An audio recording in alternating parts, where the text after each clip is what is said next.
Na realidade, o que eu mais desejo é que as pessoas imaginem um mundo de todos. Nos projetos sociais que eu desenvolvi, eu não dava só aula de capoeira, levantar a perna, fazer uma estrelinha, um AU sem mão. Não, eu ensinava primeiro como que é as varedas certas para seguir nos caminhos da vida. Então eu tenho aprendido muito aqui que realmente o sonho não pode parar, né? Não ser apenas o que é para ser. E um pouquinho além, eu acho que todo mundo é capaz. Bom, eu sou o Neto, né? Moro no Conjunto Esperança. Sou professor de formação. Sou formado em letras pela UES.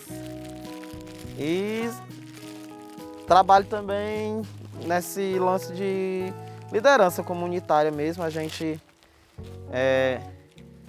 bate de frente aí com o sistema que tenta aí nos deixar lá embaixo, mas aí eu tento exaltar um pouco a minha comunidade, né? Mostrar que nós também podemos, nós também somos. E é isso, um pouco de mim, sou professor e faço o que posso. Surgiu muito, assim, eu costumo dizer, surgiu muito da falta do que fazer, da ociosidade. Aqui é muito parado, não tem nada, não tem nada de público funcionando aqui de maneira efetiva. E aí eu tinha 13, 14 anos, 2009 a gente começou mesmo, sabe? Aí um dia, sem nada para fazer, eu juntei aqui meus amigos da rua, alguns familiares, e descemos para o centro da cidade para pedir ajuda para fazer um Natal diferente para a rua. E deu certo. Aqui, 12 anos depois, a gente continua. Aqui, Sara, é tudo de apoio, sabe? Nada que é planejado total e tudo é apoio. A gente pede patrocínio, a gente pede ajuda no comércio, algumas pessoas já legais, assim, que já ajudam a gente, já apoiam. Aí a gente montou um grupo, sabe? De pessoas que sempre estavam apoiando o projeto. A gente montou um grupo chamado Juventude Solidária.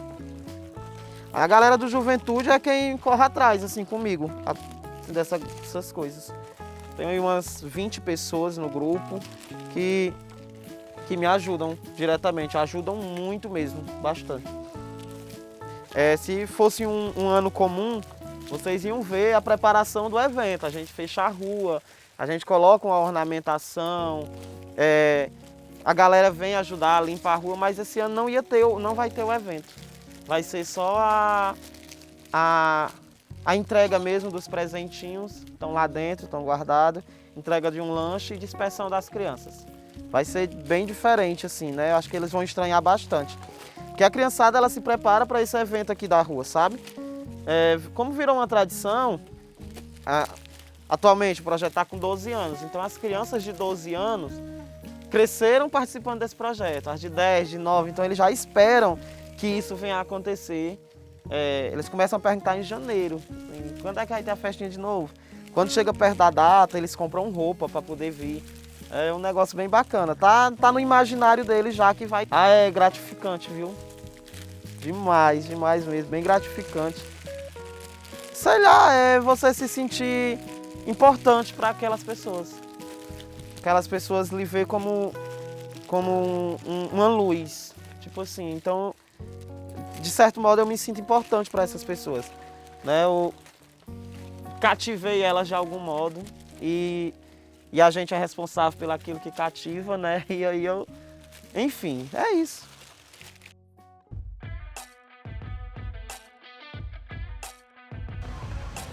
Como começou a minha relação com a bike? Na verdade é uma longa história, né? Pra ser bem sincero, eu nunca fui tão chegado à bike. Meu rol realmente, né? Meu querer era jogar bola. E aí é o natural, né? Da criança, né? E aí eu percebi um talento em mim, que esse não era o meu talento. Eu descobri que esse não era o meu talento, na verdade. Se a gente voltar um pouco para a história do bicicross Quixeramobim, acredito que não seja diferente dos demais lugares. Mas ele começou de uma brincadeira, né? Jovens andando de bicicleta na rua, subindo e descendo calçada, jogando pneu, derrubando lixo, uma coisa e outra. Isso não foi diferente em Quixeramobim. E aí a gente começou a perceber que nós estávamos sendo sendo muito criticado pela população, né? E a gente começou a ter uma visão de organização, né? Já que apareceu o nome Jeff Street Cross, só que aí Jeff Street Cross ele já ficou mais para uma equipe de manobras de rua, né? Manobra de solo. E aí a gente viu que a gente ia se destacar mais no Bicicross Race, né? E aí a gente teve uma visão de montar uma associação. E aí foi que nasceu um pensamento, na verdade. Nasceu um pensamento da SBQ, que era a Associação Sertão Bicicross, se não me engano, acho que era mais ou menos isso. E foi o segundo nome que recebeu. E aí a Associação Sertão Bicicross, ela com o tempo a gente não registrou e depois a gente teve uma visão que dava para juntar, tivemos alguns problemas no início do nosso Bicicross, umas divisões na verdade, mas a gente se juntou e aí formamos a equipe Acabic, que é a atual até hoje. Então assim, hoje nós somos uma organização, né? Somos uma associação registrada legalmente falando, onde a gente tem uma visão de não parar na associação. A gente tem uma visão mais ampla, para não se limitar só a Quixeramobim. A Associação Comunitária dos Atletas de Bicicross de Quixeramobim, ela é Quixeramobim. E a nossa visão, ela não é só Quixeramobim. A gente quer expandir um pouco mais. Então, nós estamos num processo, transformando a nossa associação num instituto, que vai ser Instituto Brasileiro de Bicicross, onde a gente tem a primeira visão expandir o Bicicross no Sertão Central. Esse é o primeiro passo, né? E aí do Sertão Central é até onde Deus nos permitir. Na verdade, o esporte ele tem uma importância na sociedade que muitas vezes a gente não consegue ver a simplesmente olhar para o esporte. Simplesmente olhar, né? Mas eu gosto sempre de falar, quando falo de esporte eu não gosto de frisar só Bicicross. Eu vejo a importância do esporte em geral, né? Independente da modalidade. Então assim, como nós no início começamos a falar a respeito da bola, né? Quando a gente vê um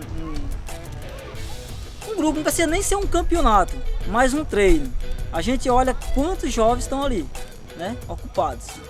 E sempre que a gente vai olhar, a gente percebe que tem um pai ou uma mãe, um vizinho, um amigo, alguém está acompanhando. Ou seja, a sociedade acompanha, a sociedade fiscaliza, né? Realmente se está deixando alguns valores. Vindo direto para o Bicicross, eu tenho alguns exemplos, né? Que é o que nos dá força para continuar, é o que nos dá força para sonhar, né?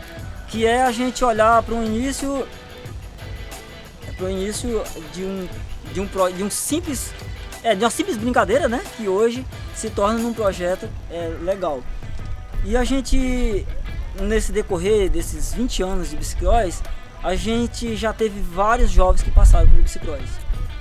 Infelizmente, alguns se perderam, não tem como, né? Na vida é assim, nunca dá pra gente ser 100%, né? Alguns se perderam. Mas se nós for olhar para a realidade, muitos enveredaram no caminho certo. Ou seja, tem uma frase que eu gosto sempre de falar, onde muitos falam, mas eu gosto sempre de repetir ela. No esporte, se a gente não conseguir formar um grande atleta, mas que a gente forme um grande cidadão. Esse tem sido um resultado que eu tenho presenciado dentro do Bicicross de Quixeramobim.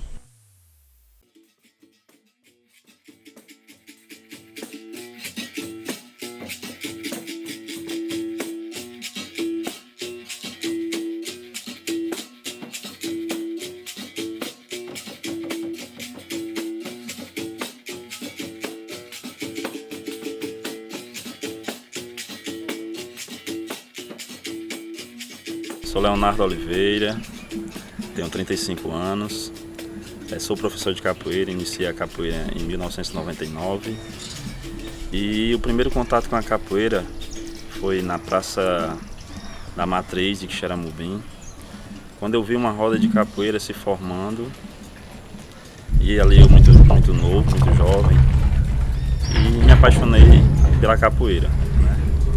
Só que na cidade não havia grupos de capoeira. Com isso, passou 3 anos e aí eu tive um segundo contato com a capoeira, que foi na minha escola, na Escola Assis Bezerra, que eu estudava. E dali eu passei a nascer ela novamente dentro de mim, né? E pronto, passei a amar a capoeira e também a praticar, devido a ter um grupo, chegou na escola, um grupo na época, em 1999, por volta de outubro de 1999, e iniciei a capoeira, e de lá pra cá não parei mais.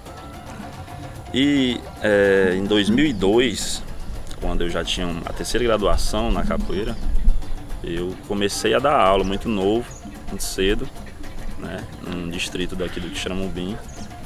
E lá foi onde eu tive a primeira experiência também de aprender um pouco mais a capoeira, de como passar a capoeira e também aprender a capoeira, que foi no distrito de Aroeiras, aqui próximo a Quixeramobim, a sede.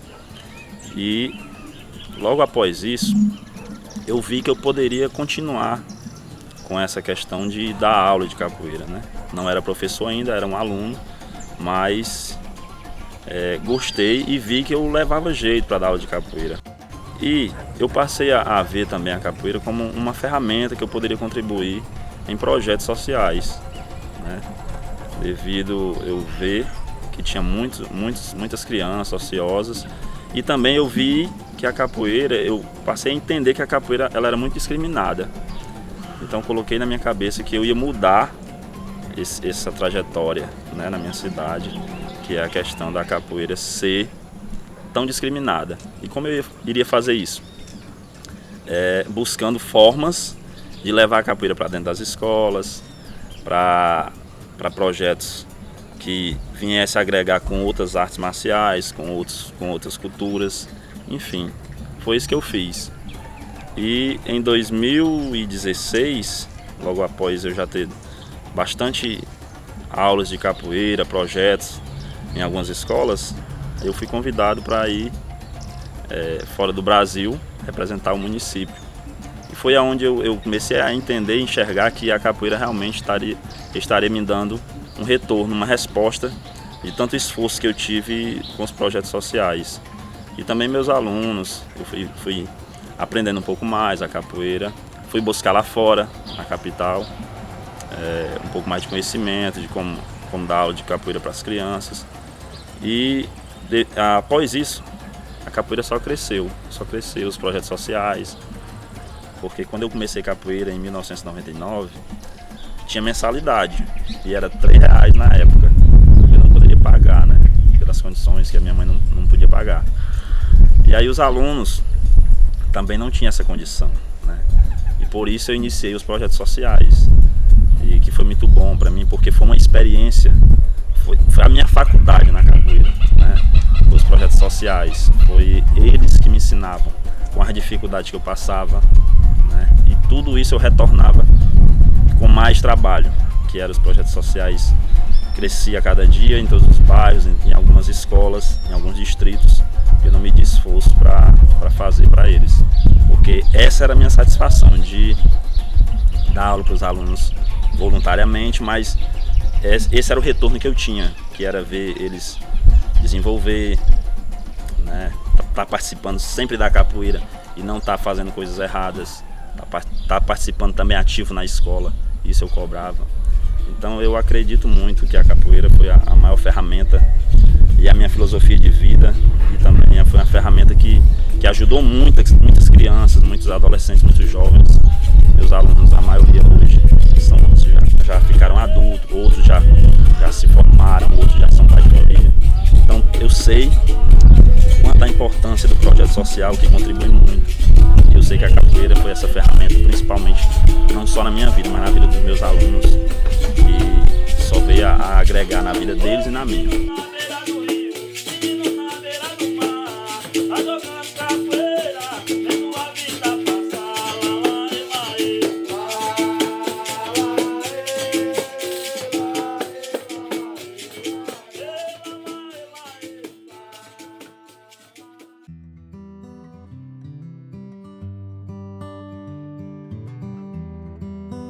Eu sou Antônio Rabelo, designer de joias, artesão, cidadão de Quixeramobim do mundo.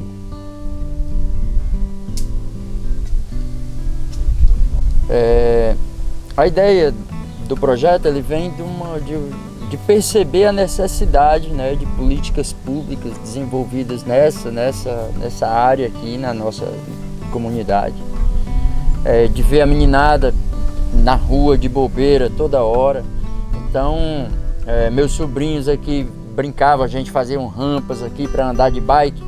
E a meninada começou a chegar e começou a fazer amizade. Foi uma forma muito bacana da gente se aproximar, né, desses meninos. Até um momento em que eu fiz um convite para que eles viessem aqui no sábado pela manhã para a gente fazer a primeira oficina, que era oficina de argila, né, de escultura em argila. Na realidade, esse primeiro momento era mais para a gente se aproximar, poder realmente chegar nesses meninos, fazer essa aproximação.